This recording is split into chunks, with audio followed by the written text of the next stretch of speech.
তোরা কেমন আছো? আমি ভালো আছি। তো আজকে একটু ছোট্ট ভিডিও করলাম। সোমবার তো নিরামিষ খেতে হয়, আমি খাই নিরামিষ। তো নিরামিষের মধ্যে আজকে কি ছিল দেখো।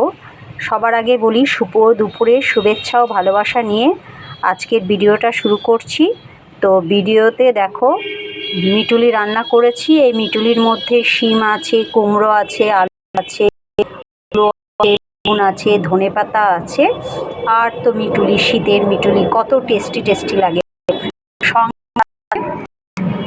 ধনেপাতার চাটনি, এই দেখো ধনেপাতাটা কাঁচা লঙ্কা দিয়ে একটুখানি তেঁতুল দিয়ে বেটেছি, বেটে এর মধ্যে কাঁচা তেল দিয়েছি, একটু নুন দিয়েছি।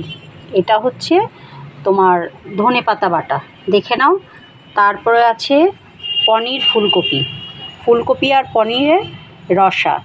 তো কে কে ফুলকপি দিয়ে পনির খেতে ভালোবাসো, আমার মতো কে কে ধনেপাতার চাটনি ভালোবাসো, আর হচ্ছে মিটুলি ভালোবাসো, পুঁই মিটুলি শীতের খাওয়ার।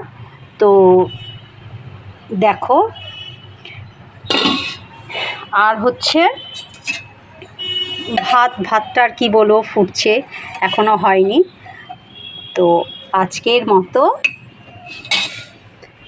টাটা, সবাই ভালো থেকো, সুস্থ থেকো।